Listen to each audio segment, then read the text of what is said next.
the most visible and cost-effective instruments for maintaining international peace and security.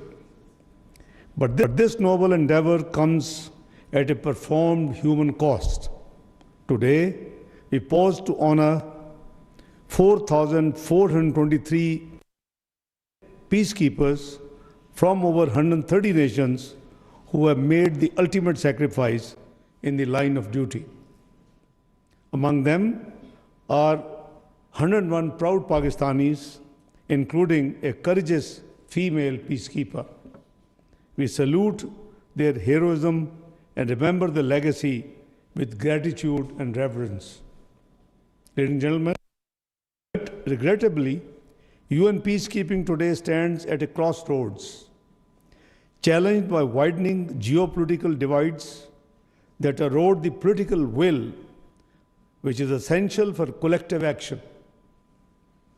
The legitimacy of UN missions and safety and security of peacekeepers is increasingly being undermined by the spread of disinformation, destabilizing effects of emerging technologies, and the rise of non-state armed actors. At the same time, the threat to multilateralism, rising unilateralism, and financial pressures are straining the sustainability and effectiveness of the UN peacekeeping operations, underscoring the urgent need to revitalize multilateral cooperation and adapting peacekeeping to a rapidly evolving global landscape. Ladies and gentlemen, over the past 2 days, we have heard a range of innovative and actionable proposals. From the deployment of modern technologies such as counter-IED systems,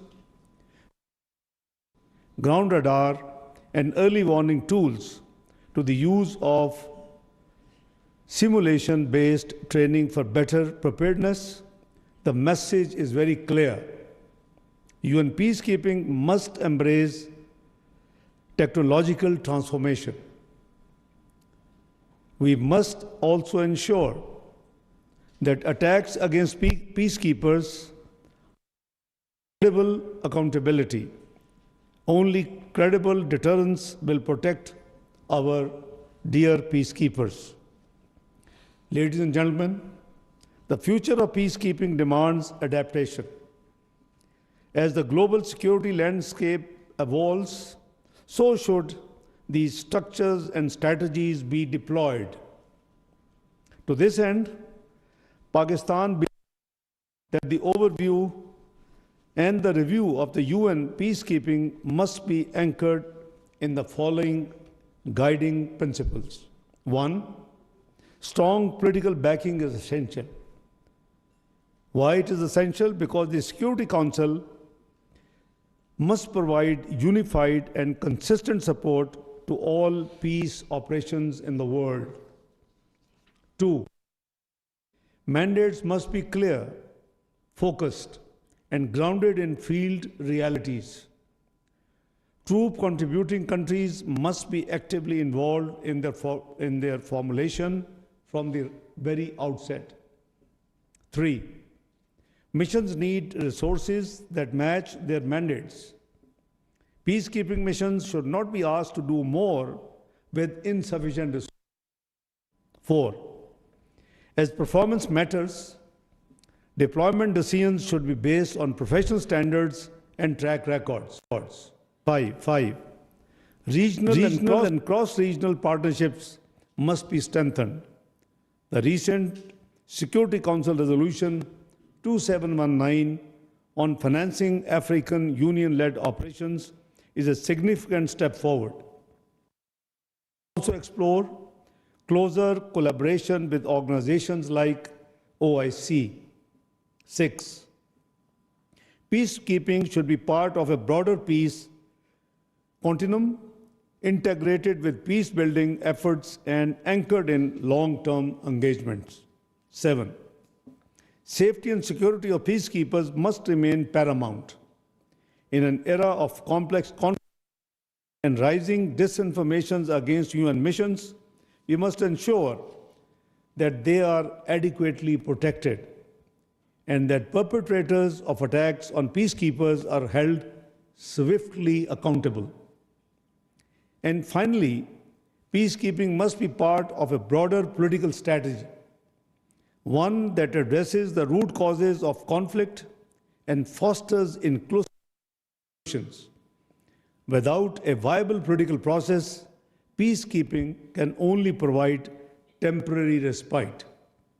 Distinguished delegates, ladies and gentlemen, Pakistan has proudly served UN peacekeeping for over 6 decades.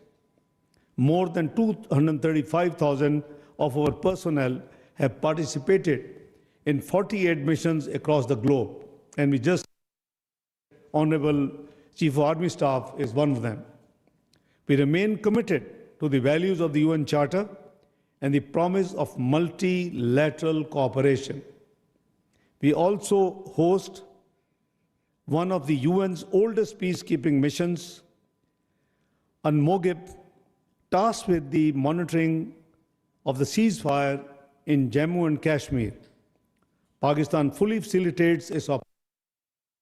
For the mission to be effective, it must be granted similar access across the line of control. This is vital for regional stability. I repeat, this is vital for regional stability. The Security Council must also uphold its commitments towards a peaceful resolution of the Jammu and Kashmir dispute, in line with its aspirations of the Kashmiri people. Ladies and gentlemen, despite regional challenges, Pakistan remains optimistic. We envision a future of peace, connectivity, and shared prosperity on both our western and eastern borders. A future defined